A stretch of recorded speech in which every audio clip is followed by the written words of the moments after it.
All right, so we have a special guest speaker for you dudes today. We're still on the subject of generosity, and Dave and I decided we would have someone else come and speak about generosity that's way smarter than the both of us on this topic. Way, way smarter than David, for sure. Um, but Eric has become a good friend of ours. He is a way better fly fisherman than David, way better looking than David, and all around much cooler than David. And I'm looking for a possibility No switching argument. best friend status. So No argument here. But hey, Eric, if you don't mind, last time the three of us went fly fishing, I think there was a very memorable experience for all of us. If you don't mind starting out, just kind of highlighting, because everybody thinks I'm mean if I highlight it, but it's just facts, right? So if you want to just discuss just very, very briefly what happened on that fly fishing trip, and then we can just go from there. That'd be fine. But Eric also Eric is the president of NCF, so National Christian Foundation. You guys are tracking. That's the DAF that we use. That's the DAF we give our money from. You guys collectively have donated monies to that for a lot of the causes that we support. Ironically, first person that was logged on, Eric, was John, and John does an amazing job just putting out different organizations, soliciting organizations, putting them out. We vote on them, and so the DAF is the mechanism we use to give, and these guys are extremely generous. And so Eric is the local president here in Colorado of NCF, and absolutely adore him. But yeah, without further ado, if you don't mind, just it could be like a 2 sentence recap of what happened to Stu fly fishing, and then we could jump in. Well, there were some fish caught, mostly by the bald-headed members of the oh, fishing team. hmm And then somebody's fly reel exploded and was going down the river faster than his line was extending because of a fish. And that would be from our haired brother, I think, as memory serves me right. There was no fish involved though, dude. There was no fish there was no on. fish on that There line. was no There fish was no on. He fish just on that line when his he reel just exploded. Yeah, I almost died that day. I almost It died was laughing, ripping. but I The love you. water was ripping It when was. we went. That's for sure. It was. So maybe just the significant flow on the Blue River was what That was it. happened to the fishing rod. That was it. I've never Let's go with seen that. that happen before, but First time for it's everything. yeah, it's good. Yeah. Welcome. Hey, welcome, man. Yeah, let's dive in. If you could just give a little bit of background about who you are, what you do, and give us a backstory of what NCF does, and dive in. Sounds great. Hey, guys, it's a joy to be with you, and I love cutting it up with David and Stu, as it seems like each one of you do as well, um, and so been a lot of fun, and so thank you for letting me come and share, and hopefully that even as I'm talking, like know that I actually don't want anything from you. I do want some things for you. Partly, I'd love for you all to learn from some of my own mistakes, and that's kind of how my journey that got to the National Christian Foundation. So maybe let me just share a little bit of my journey, and in that kind of can weave in some of the work that we do, and maybe there's some takeaways. But then, if you've got questions, if there's things I've said, you're like, oh man, I want to know more about this. I would love to receive those. And if you just want to heckle me, like David and Stu so often does, that's fine too. I've got thick skin and can handle that. So, um, my journey with the National Christian Foundation started a little over 14 and a half years ago, actually, when my wife and I got married. We lived in Tampa, Florida, and I owned a property and casualty insurance firm there in Florida. Family owned. My father started it. I was the CEO, and kind of acting as CEO. We didn't use titles because my older brother was also in the business, and that just would have made things awkward, but effectively was running the organization. We had 5 offices in the Tampa area, so we were a small, large, or large, small agency. And I met my wife actually at a singles ministry at our church. I had actually been not walking real close to the Lord for a season, and God drew me back. And while there, was introduced to her amongst some other people. I was training for an Ironman. She was somebody that loved to go out and train, and so we trained together and got to know each other. Um, and it moved forward into getting proposing and getting engaged, and then to get married. When she and I were in that process, We went, I remember one day going into, we went to dinner and then we went to Crate and Barrel and we got the little scanner to go in and mark all the stuff that you wanted on your gift registry. And I remember walking in just feeling excited and pumped, but I remember leaving feeling absolutely demoralized. And I'm like, we don't need all this stuff. We were both already in business. She was a pharmaceutical rep. She owned a townhouse, and like we just didn't need all this stuff. And so I remember saying like, hey, we don't need this. How about we just get rid of everything on the registry? And she was gracious enough to work with me and we removed everything on our gift registry. And the next day she went to Macy's and picked out a bunch of stuff without me. And then it's like, hey, I want you to come and see the stuff. And if you don't like anything, we can get rid of it. And we got rid of almost everything. Now, fortunately, I was smart enough that we actually have a set of silverware and a set of plates from that registry. But outside of that, we're like, we don't need this. And I was mentioning to a buddy of mine, who I went to church with, and he's like, Eric, you and your wife have a heart of generosity. Why don't you guys open a giving fund at NCF, and you can you can give a donate here button and point people to give to that. And so we did, and by God's grace, we had like over $2,500 put into our giving fund, and we used that to go to Indonesia and train some pastors. Shortly after we were married, we then started using NCF for our just monthly annual kind of charitable giving. So it simplified our giving. It just gave us one charitable tax receipt, and we were able to give into that, and then we were able to grant out to the organizations that we know and loved. And that was all going along swimmily. I In 2015, so we got married in 2010. So in 2015, I took our business to a sale. It became very abundantly clear to me that my brother and I, who were buying up ownership from my father, were not equally yoked and we were not aligned. My brother ended up having an affair with one of our employees and lying about it for multiple years. And when I figured that out, I'm like, I'm kind of done. I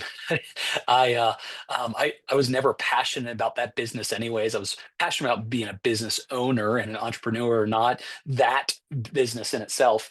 And so so took us to a sale. We sold the business in 2015.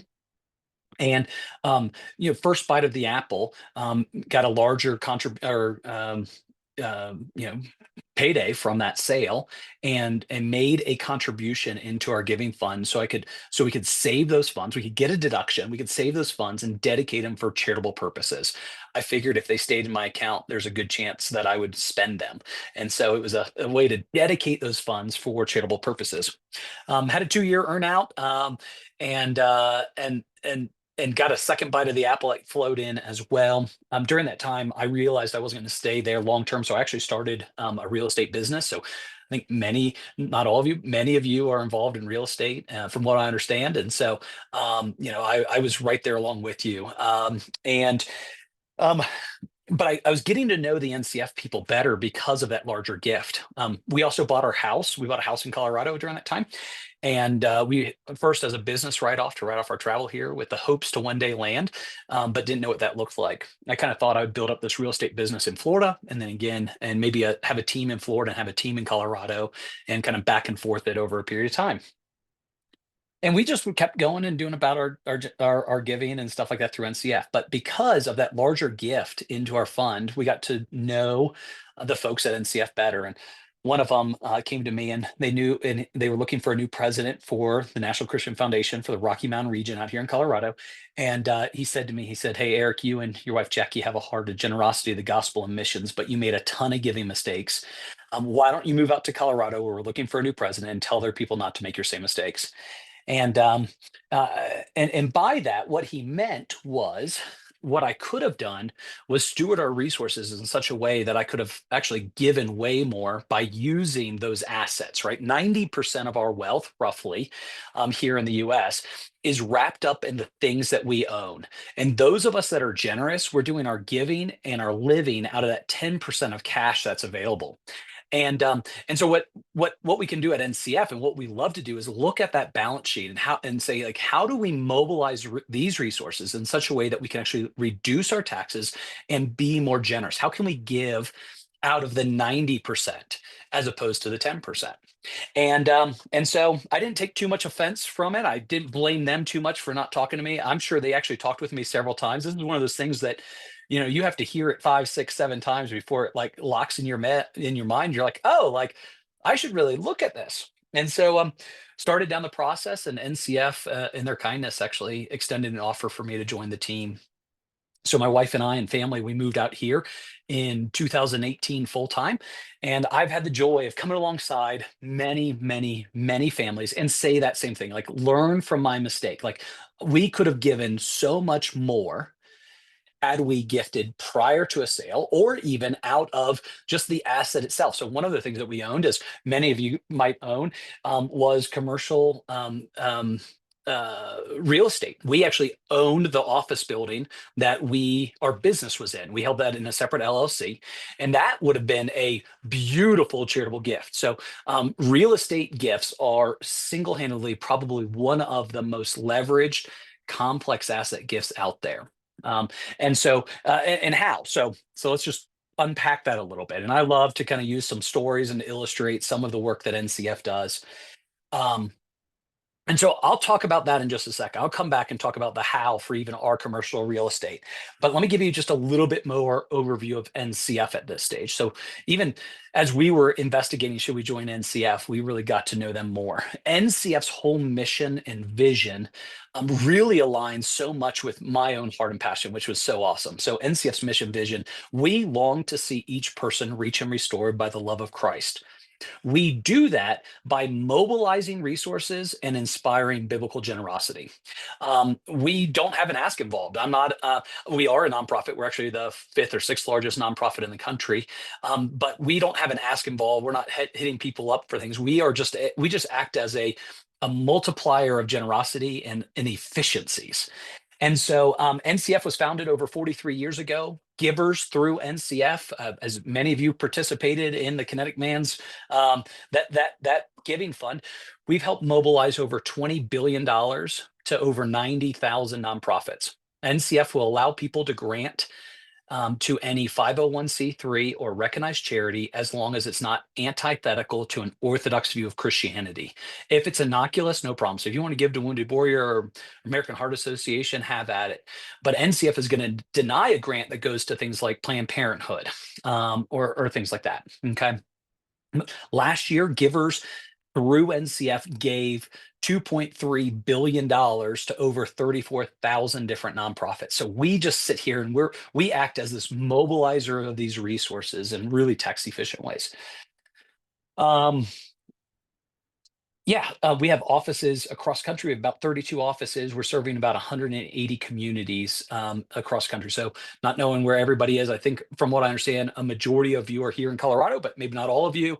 And so just so you know, there's people like me all across the country that come alongside families and businesses and help them be more generous and more efficient in their generosity. So let's talk about some kind of specific, like how does this work? Like I'm going to first start with maybe the lowest hanging fruit of kind of efficiencies for charitable giving. And so if you have a a brokerage account, if you have a taxable account, and giving out of that, giving appreciated stock is more efficient than writing checks all day long.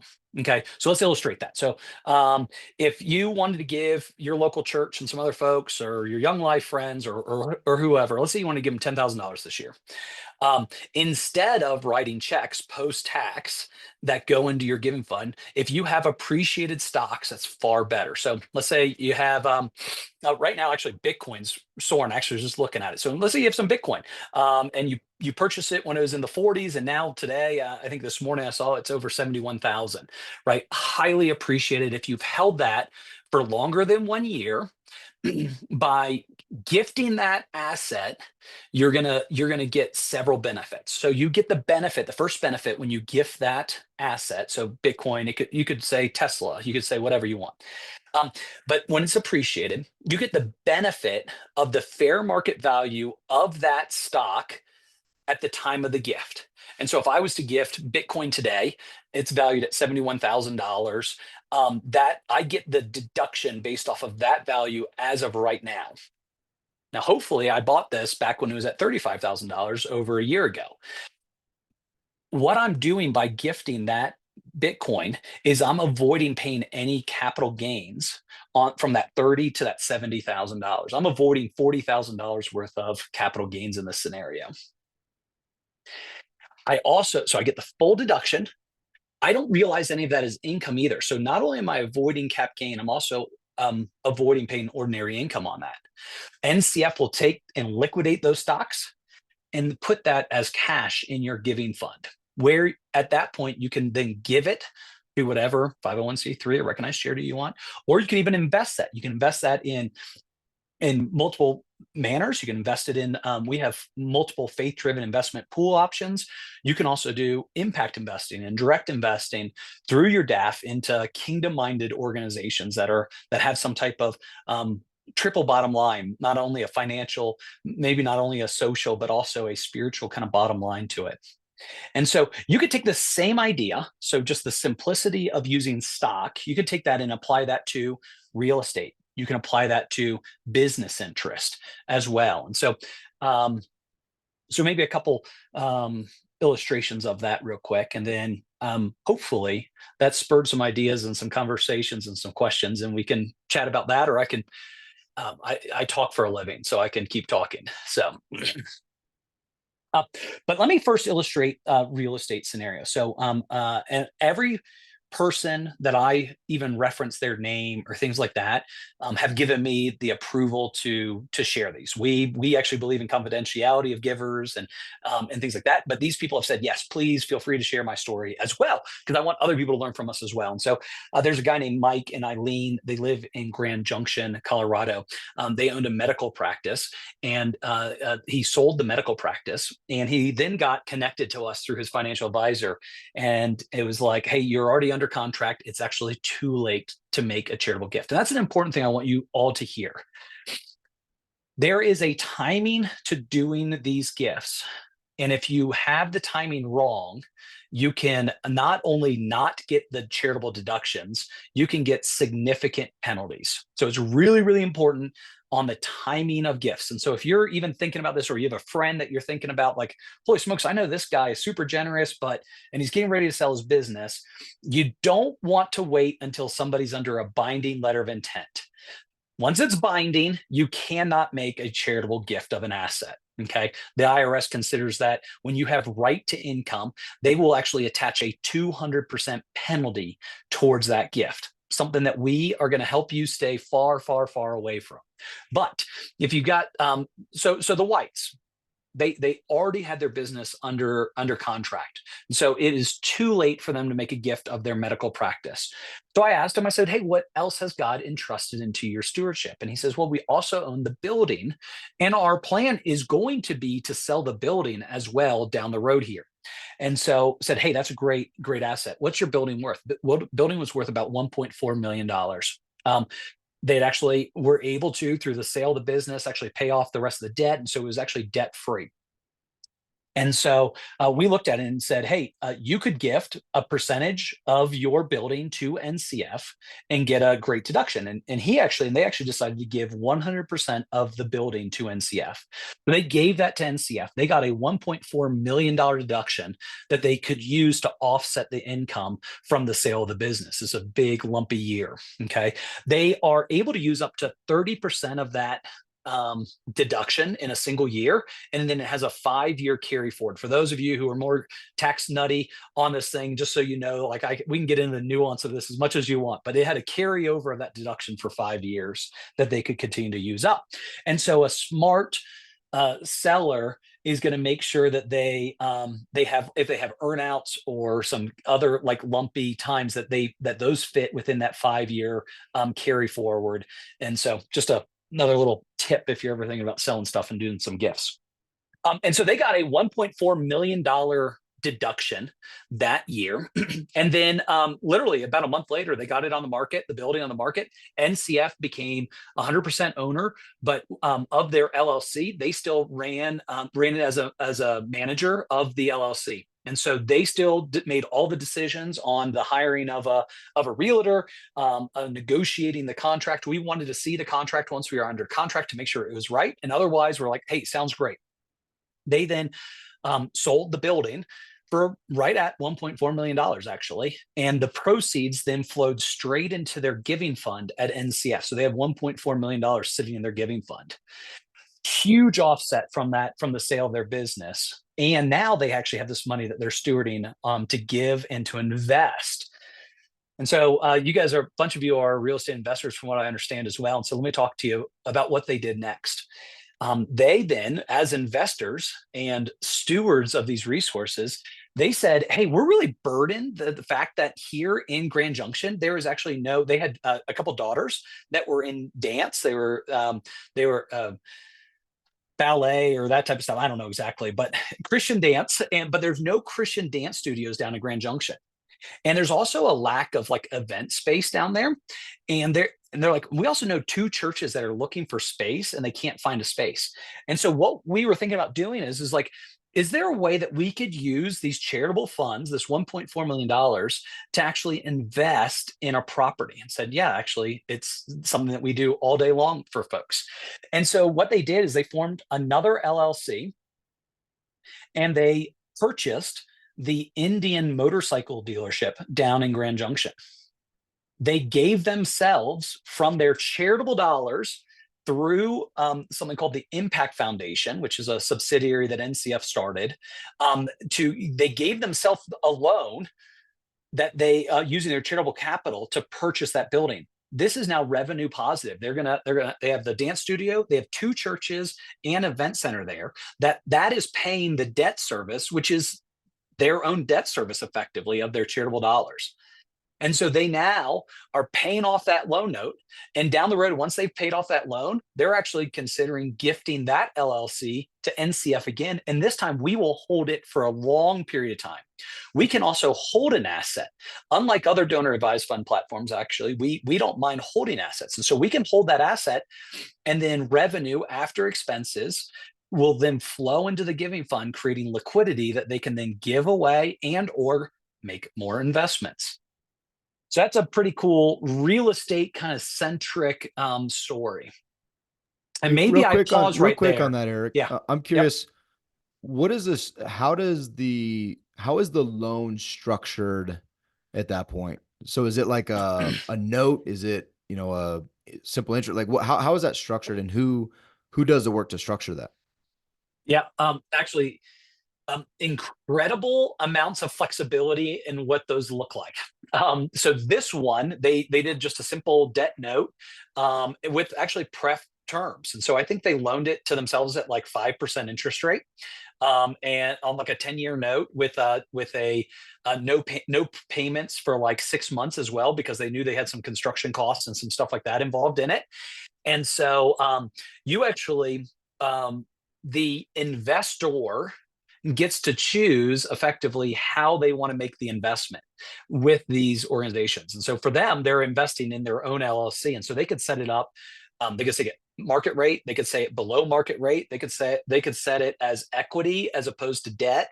But what they chose to do was a debt investment with kind of preferential treatment, if you will, below market values. And all we that have interest folks, goes back into the fund, and and that it just all comes back in the fund in a tax preferred way. So there are some things. So real estate, NCF, we pay no tax on real estate. On some types of businesses, we do pay something called UBTI, unrelated business taxable income.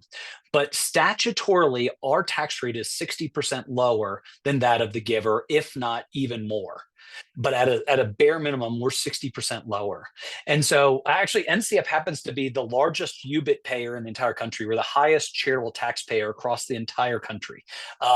And that doesn't scare us, because the difference is that others are like, it's a significant reduction in what they would be paying in taxes.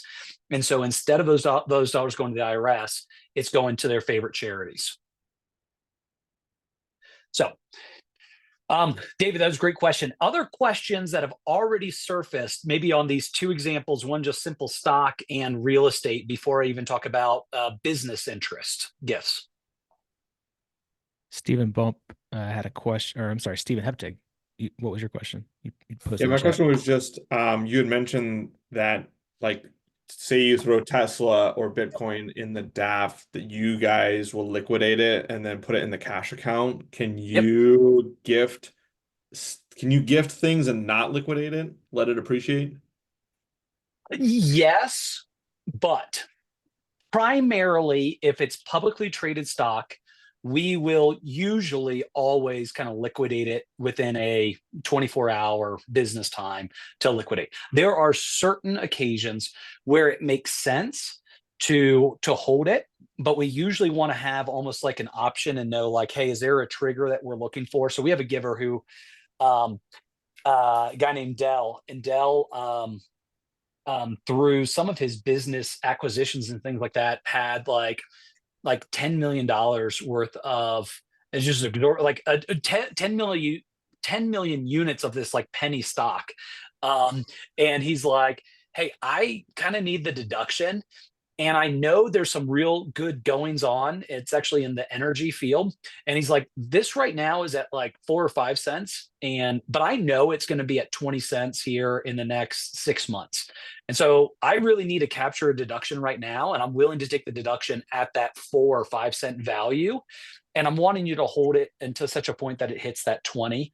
And then NCF has the option of saying like when to trigger that type of thing. And so we listen to them and we say, oh, I see it's now at 20 cents, and we can trigger that. More often than not, though, when we're, NCF's motive is to mobilize resources, right? And so our desire is to create granting opportunities. And so just holding stock and allowing it to continue to appreciate, especially publicly traded stock, is not meeting that desire to mobilize resources to get things to be deployed. Now, privately held stock, there are definitely reasons why we'll hold that. We'll hold privately stock of businesses. Thinly traded stock we can hold. We have stuff. We have a giver that was the CEO of a company, and this happens actually. We have multiple of these where they have certain redemption right windows for their stock and how it can be transferred and how it can be dealt, and inside dealing requirements and things like that.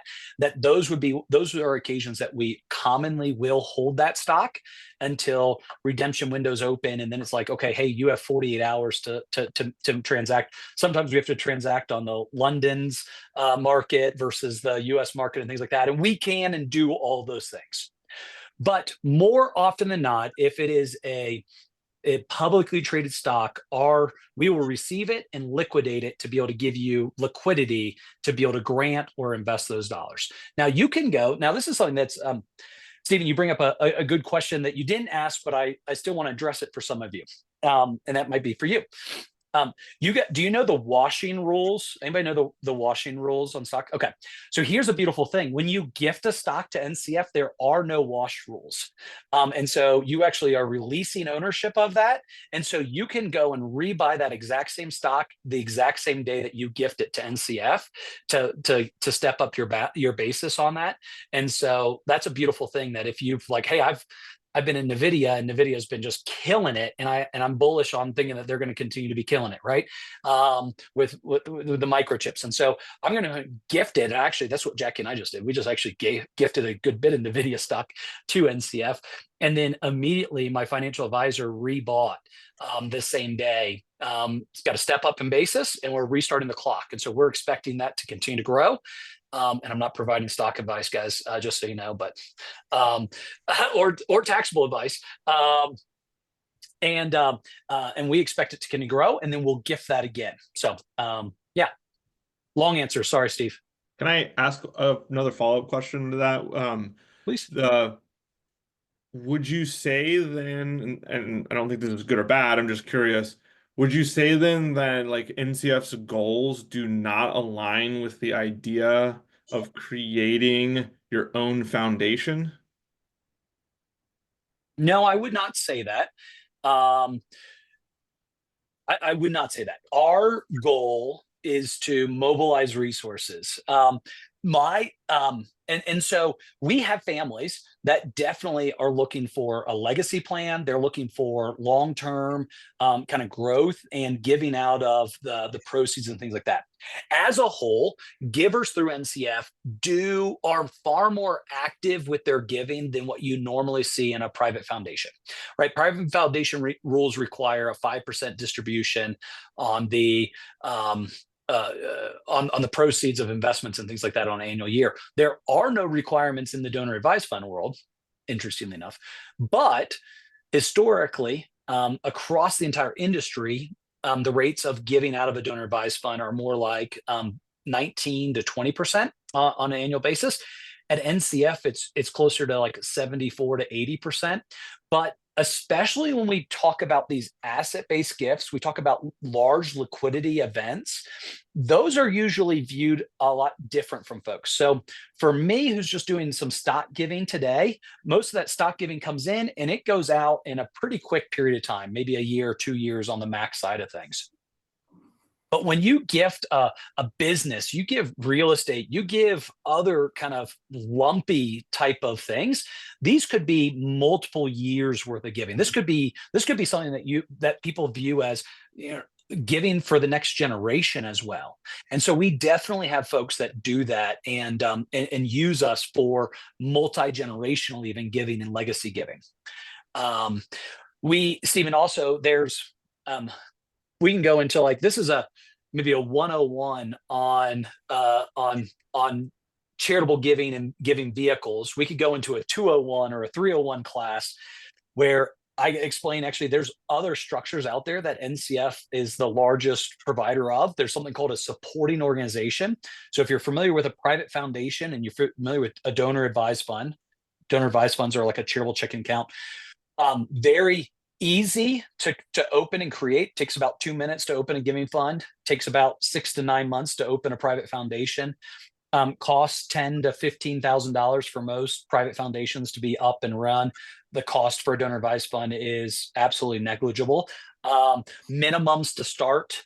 There is no minimum to start a donor advised fund. You should have, in my opinion, north of $1 million to really justify the cost and expense of a private foundation. Okay, tax efficiencies. Giving an asset, so that giving that real estate into a donor advised fund, you get the benefit of fair market value deduction. Giving that same asset into a private foundation, you get only the benefit of original basis. Okay, donor advised funds, we pay no excise tax. Private foundations, you do. So you got these two different giving vehicles I'm talking about. NCF is also the largest sponsor of this third vehicle that kind of sits in between the two, and it's called a supporting organization. And we see a lot of foundation type mentality work exist in our supporting organizations. And so we have families that have supporting organizations. They have the same beneficial tax treatment. NCF has the only group exemption, which means that we can start a supporting organization overnight, where other organizations can't do that in the country. But that supporting organization can be used. You can actually hire staff. You can actually pay for expenses. So if you wanted, we have two different ones that are part of my office. One is used. They are highly, highly, highly invested in the country, in West Africa, Northwest Africa, and actually some of the poorest places in the entire world, primarily the countries of Niger. And celebrate that, John. I like it. They're heavily invested in Niger and Burkina Faso, two very hard places, and they use a supporting organization. They actually they pay for an executive director who manages the work of giving those funds and supporting the work of other organizations. And so that's one case where a supporting organization makes an immense amount of sense. Another one is we have somebody who is a major investor in impact and faith-driven businesses, and they want they use the supporting organization to make a ton of investments, a lot of real estate investments, a lot of private equity, angel investments, and things like that. And they can do and have full investment control in that place. So Stephen, maybe we went a little bit deep for the conversation for everybody on to answer that question, but hopefully that was helpful. Hey, Eric, something I learned actually from listening to your podcast was just kind of on the topic of impact investing, and using your donor advised fund to then go invest that into for-profit businesses that are making money for your donor advised fund. And a lot of these bigger funds, we have a mutual friend, Wes Lyons, who has he has the Eagle Venture Fund, and it's for accredited investors only. But Yep. in and itself, donor advised fund is considered an accredited investor through NCF, and you don't have to meet the minimums that a lot of these big $100,000 minimum requirement investments have to make. You can still make money. Basically, you're using your donor advised fund to make more money to then have a better return, then go impact at a higher rate. I think it's pretty cool. Can you talk about that? Yeah, absolutely. So NCF, or the Impact Foundation itself, we are viewed as the actual investor, and we are the accredited investor or qualified purchasers, depending on the levels of requirements. And so also for an organization like that, it's beneficial. So Eagle Venture that you mentioned, Stu, love Wes and Vip. And those guys, if you're not familiar, the rest of you guys aren't familiar, they have a venture fund that's focusing on investing in companies, businesses, for-profit businesses that are fighting human trafficking. One of their companies, Tim Tebow's also the GP in that fund, and one of their companies I adore. It's called Dark Watch, and they literally have this awesome technology that literally has a way of identifying all illicit black web type stuff that are being done at businesses. And so hotels are actually now starting to subscribe to Dark Watch to find out if it is known that there's trafficking being done in their hotels. Because what's now happened, thanks to Epstein, is banks are starting to get sued when and having to pay out an immense amount of money when they should have known that there was something illicit being done. And so there's now this duty of large institutions to know what's going on. Hey, that's a good thing. And Dark Watch is somebody that provides that type of information. They will actually give you an entire snapshot of all the illicit massage parlors in your community, and it's really cool. And that's a for-profit, and they're targeting 26% IRRs or something like that. You are able to absolutely use your charitable dollars to invest in those organizations. We actually at NCF, we have multiple organizations like that are direct investments already approved, or there's many more that have not gone through the process at NCF to be a direct investment option. But you can go through the Impact Foundation. This is a third party that NCF created that exists to facilitate these types of investments. And so literally, you take a grant from your giving fund, you send it over to the Impact Foundation, they make the investment, they handle all the investment information. You still get notifications and your quarterly reports and things like that. And then when liquidity happens, that then flows back into your giving fund, and you're able to reinvest those dollars in something else, or you're able to give them to another nonprofit or 501c3. And so there's a lot of options out there. We could have a whole nother conversation about impact investing, because it's something that's near and dear to my heart for sure. Yeah, I think that's pretty rad. Yeah, let me give you one more conversation. Let me give you one more example, if that's good, of a business and kind of the leverage that exists. And so I'm going to use a couple more numbers for you, and these are close to accurate, just so you know. So Pete and Linda Gaisley, they're good friends. They were on my podcast as well. You can go back and listen to a little bit more of their story, and they said it's okay to share their story. They owned a commercial cleaning company up in Fort Collins, and Pete heard my message of learn from my mistake. And so he called me up and said, "Hey, Eric, we're getting ready to put our business on the market, and we don't want to make your mistakes. And so talk to us about asset-based giving." And I said, "Great, Pete. What do you think your business is worth?" He says, "Hey, we think our business is worth between $2.5 and $3 million. Awesome. What are you planning on giving?" He says, "Well, we've been thinking about giving a tithe, giving 10% of the proceeds of the sale." And so without working with NCF, giving 10% of the proceeds of the sale based off of what their basis and some things like that, they were going to be able to give away, if it sold for $2.5 million, they were going to be able to give away $168,000 after they paid their tax bill. Okay. And so for them, I mean, this is a huge number compared to their annual giving and things like that. This is a great opportunity. But I said, look, if you give 10% of your business to NCF prior to a sale, that goes from $168,000 to $250,000 that you're able to give away. Oh, and get this, your take home to your pocket is actually more because of the deductions that exist. So you're walking away with more money in your pocket from the deal, and you're giving away more. I then said, hey, Pete, I do want to just educate you, though, and tell you that, our tax code, it's not linear. It's kind of like a hockey stick. So the more you give, the more generous our tax code really is. And few of us actually are leveraging the tax code for the full efficiencies that exist. And so I said, hey, I'm going to just show you some other examples. I'm not trying to be prescriptive. I'm just trying to give you education. So I said, hey, here's a 25% gift, a 35% gift, and I'm going to show you a 50% gift. And when I even just told him that, he thought I had fallen off my rocker. He thought I was just nutty as all get out. But I showed him the numbers, and at 50% based off of a $2.5 million sale, they were going to be able to give away $1.375 million. And their take home was going to be $175,000 less if they had just done the 10% gift and didn't use NCF. So if they just kind of sold the business and gave away that 10%, they're, by doing a 50% gift to NCF prior to the sale, they're walking away with $175,000 less. When I showed him that, he started crying. And I said, hey, go talk with your wife, pray about this. You come back, let me know what you guys want to do. And they did. They went home and they prayed, and they both sensed that God was saying, do the 50%. So he called me back up and said, let's go with the 50%. They did the 50% gift, and then get this. This is the cool thing.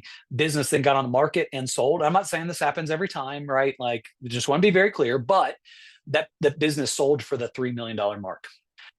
The $1.5 million went into their giving fund. They ended up walking away with as much in their pocket as they never worked with NCF and just did a 10% gift. And now they're giving away $1.3 million more. And so there's the leverage and the benefit of using our assets and steward them in such a way that we can mobilize more dollars for the kingdom. Now, here's a key thing. If that business had not sold, that's no problem. We're still just a charitable shareholder. And so when they do profits distributions, we would then receive 50% of the profits. We would receive those in a tax preferred way, and those dollars go into their giving bucket that they're able to give away as well. And so yeah, that's another pretty cool example. You can then do this same math on, you can just add zeros or take zeros away based off of things. And I can run an illustration for you guys at any time. Many of you, like I think we hit on earlier in real estate, the real estate game. Also, if you've been anybody 1031 exchanging, actually, I know David's, we can raise hand, right? 1031 exchange games. Do you guys know what the exit plan is for 1031 exchanges? Death. I saw it, Marcus. Death. That's right. That's a terrible exit plan. When you're getting tired of doing 1031 exchanges, do a charitable gift to a donor advised fund. You could take that property, and we are going to pay you get fair market value as your deduction, and we pay no cap gain, right? We avoid that entire, and we also don't pay any depreciation recapture. We avoid 100% of that. So there is a better way other than just dying for your 1031 exchanges out there, guys. And my mind is racing on all kinds of stuff. I know, like there's some syndicators in here, and I know you could use you could give like a unit of a syndication to your donor advised fund, and then like the cash flow and the equity from that syndication could go in there. I thought that was pretty cool. Yeah, I have a friend that we work with on the East Coast who's a pretty big real estate syndicator, and their family has a real heart and passion for adoption. They've adopted 4 kids. I actually have 2. Both my boys are adopted from China, and they have a real heart for adoption. They've actually dedicated 50% of their profits to help pay for other families to help adopt. And up until recently, he was doing it all kind of the way that we've all would have done it, and didn't know about the asset-based giving. And he's like, holy smokes, Eric, by doing some gifts before sales and doing some of our profits interests and some of our promote interest gifts and things like that, we're able to give away so much more money. And it's really, really neat. Yeah, that's super cool. Eric, can you can you gift RSUs prior to like that taxable event? Hang on. Give me an RSU. What's RSU Restricted, stand for? restricted stock unit. Yes. Thank you. Yes. In most scenarios, we have to look at what the restrictions are. Thank you. There are times where we have limitations, and so we had a giver who was in oil and gas, and he sold private equity, and then his units were restricted, and they restricted him to only be able to give away 25% of his ownership in those. And so it was limited. He wanted to give them all to us, but the agreements limited it down. So we have to look at what the agreements say. Some of them are wide open. Some of them, the partners are open to say, oh, hey, we'll remove that restriction. We didn't even think about this. There's so many of us, me included, never thought about charitable giving when we thought about starting our businesses or when we entered that last deal. My encouragement, what he has even said, this guy specifically, his name's John. John said, he just told me the other day, hey, just finished my earnout, and we're actually starting our third version of the company. And this time, from day one, we're putting in gifting opportunities from the get-go, so that way we can make it easier for the next time, and I don't fall into the same type of limitations. And so we just have to look at the paperwork. Happy to do that. We'll look at those things. We're not going to charge you for our attorneys or things like that as well. Thank you. Who else? Anybody else have any questions? Couple minutes left. I would just like, do you have these case studies? Are they on the website, or do you have them separate? Like a We have marketing package of this? Because like I have a foundation, and to raise money, like I want to bring awareness to other people that they have the ability to do this. Yeah. Hey, if you use us, great, you use us, but start educating people that are in my circle that this is a possibility, right? Because it's such a new, I'm trying to explain it to my mom right now. I'm trying to explain it to my grandfather. It's like they're buying houses and they're selling this. You guys should at least talk to somebody. Just make sure you're utilizing it. Yeah, we have a ton of material on NCF's website, main website, ncfgiving.com. In there, we have like concept sheets on each and every one of these, maybe not with the same names and not the same numbers, but definitely illustrate them. I also I host a podcast called the Generosity Now podcast, and I've had multiple of these folks even on my podcast, kind of sharing their story. There's a guy, a local guy that was on. Dropped on Thursday named Tim McTavish, who many of you might know, if again, as local. Tim talks about his missed opportunity like myself. He owned an insurance marketing company and missed the opportunity to gift. And he's talking to peers and saying, like, don't make my mistake. But we definitely have several of the stories from people's individuals out there. And, David Stu know how to get a hold of me very easily, and happy to connect and get you other kind of direct information. We also have a guidebook for like nonprofits that you can use. Like, listen for these trigger words, right? When somebody says, hey, I want to give more, but right now cash is tight. Hey, I want to give more once I sell this asset. Those should be like alarm bells going off in your mind. And that should be the same for like you guys and your friends. One thing I talk about on our podcast is, how are you stewarding your life? And by that, I use it as an acronym: your labor, your influence, your finances, and your expertise. And even just now, like, you guys have just kind of a quick master class on asset-based giving and things like that, that your financial advisors don't know this. Your accountants don't know this. It's not their fault. They didn't get the training on it. It's just not part of, most people aren't thinking about how do you give more money away. They're trying to think about, how do I make more money? And so it's not really their fault, but they are going to tell you, oh, no, you can't do that. They're going to say, oh, you can't give an S corp. We take them all the time. We took in last year over $1.3 billion in business and real estate assets and non-cash assets. That's not including stocks, marketable stocks. Okay. So you now have been educated a little bit. And so I want to like encourage you guys to steward your lives, that influence, that expertise that you have with your friends and others as well, to say, hey, let's look at this. Don't just say, oh, it's just easier to go down the road and do something after the fact.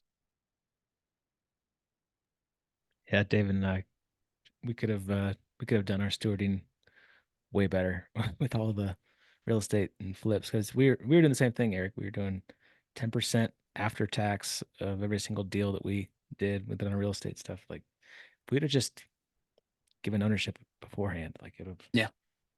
all And, gone and, and there's differently. some, and we can go through and everybody's, you know, I've painted some big pictures and things like that, but I want to say, like, David, do you mind?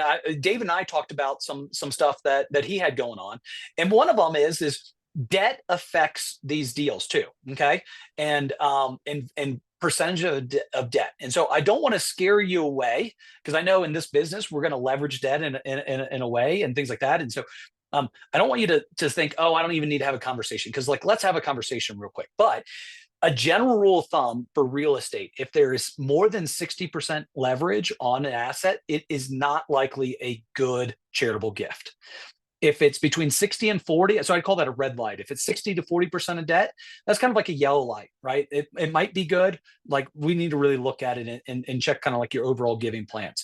Below 40% of debt, it's usually a green light. Like, this could be a great gift. Now, we could also have a conversation and say, hey, okay, we own this portfolio of properties, and I have a great relationship with my banker, and he'll actually allow me to move debt off of this asset and onto this asset, and then get this one freed up before I sell it. And that's a great strategy as well. And so we're happy to have those quick conversations. It doesn't take much time to kind of really quickly analyze an opportunity and see if it makes sense.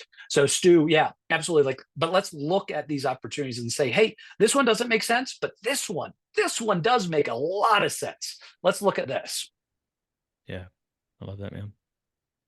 And then we get into the fun of giving the money away or investing it. And like, I don't know, maybe if nobody else is asking questions, I can keep talking. But my encouragement also would be is, like, let's look at our investments, and, like, what is in our investment portfolios that's actively working against the very things that we love and want to support, right? Like, if you have I have a passion for the sanctity of life. I believe life is precious and wonderful. Guess what? There are things, and I know this to be true, and I hate it right now, but there are things in my portfolio that are actively working against my view of the sanctity of life. That should not be. But I'm actually working with my financial advisor to make some changes in our portfolio. I'm actually working on transitioning some of our retirement accounts into self-directed, so I can start making more impact investments and faith-driven investments in our portfolio. So that way, like, the funds that are in my portfolio are not actively working against the very dollars that I'm wanting to give away. And so that'd be an encouragement to you as well. Like, really think about and analyze your portfolio. There's been this mantra over the years that is changing pretty significantly, I think, in many of the generation that I see us as peers here, our generation and younger, that says, like, previous generations said, hey, I want to make as much as I possibly can so I can give as much away. And I think that there's this difference where many of us are saying, like, yeah, we still, like, we should absolutely be getting market rate returns and things like that. And there's opportunities for that. But is there also a cost of what we're doing, right? Is there an exploitive nature to those investments that are getting the single best, IRR out there? Or are there things that we can do as real estate investors? Are there things that you can do with a redemptive lens that can change the landscape of individuals in your properties, or in the portfolio? I'd encourage you, invite each of you. There's actually 14 seats left for the upcoming Redemptive Real Estate Conference in Dallas. That's in 2 weeks. It's the 12th and 13th. Redemptive Real Estate. Look it up online if you're in real estate and things and that jives. I'll actually be speaking at that event a little bit. But this would be a whole group of folks that are like-minded, or saying, like, hey, how can we use our real estate and real estate investments and real estate portfolios for redemptive impact? There are many things that we can do, many things that we probably haven't thought about doing. What does it look like to put, if you have multifamily, to use to partner with Apartment Life or Mission 98? What does it look like to think about mixed use? And my friend Max Anderson with Saturn V, they've got Fading West down in Buena Vista that they're building this whole community down in BV, and they're mixing market rate with affordable next door neighbors. And so that way, what do we know? We know it's actually it's not what we know, it's who we know that really helps move us with economic mobility, right? And wealth generation. And so they're putting market rate next to affordables. That way they can actually be neighbors and friends. And by doing that, it's literally uplifting the entire community. It's a beautiful thing. There's things like that that we can do.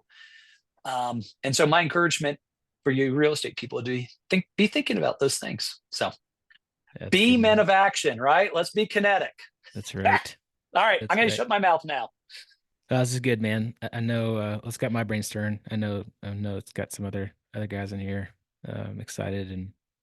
And if you don't, does anybody have a donor advised fund? I know so David and I have our personal family donor advised funds, and then we have our business donor advised funds. Does anybody have one for themselves or thinking about getting one? Steven? Mike's shaking his head. John? Yep. I had one when I was in the Navy, and then I spent all the money out of it, but I think I need to reestablish one based off our conversation. Love it, dude. Yeah. And if anybody, we can give you all of Eric's information to reach out to him. And there's, like Eric said, there's offices all over the U.S. If there's not an office like in your location, you can always you can use Eric to get something set up.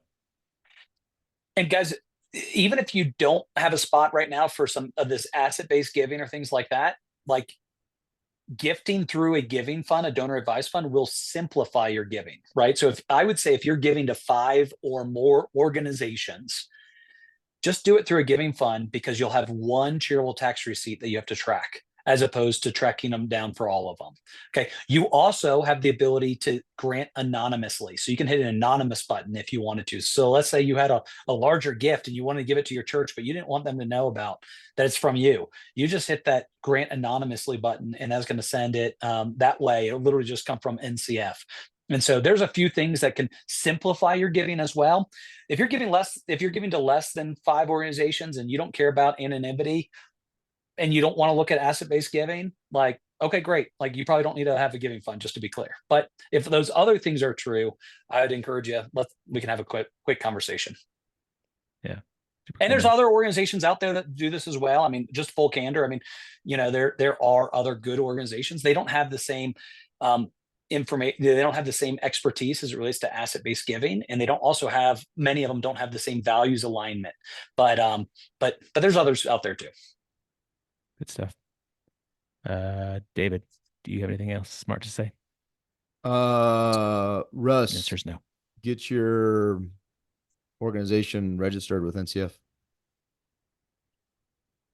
Yeah, because it's pretty easy, and we can get that added there so that, Lyle did it. And so they're not all in there, especially newer ones. So you put it in there, and we can start receiving gifts to it. One of the easiest ways to get an organization approved is for somebody to submit a grant to that organization. So the fastest way for Russell's organization to get approved is if David or Stu sends you $100, and then we go through the quickest way of approval, just so you know. What's the minimum gift? Can we give it like $1? Something like that? $100. $100 is the minimum grant. Okay. Well, I was going to give $1, but now I guess I got to give 100. Awesome.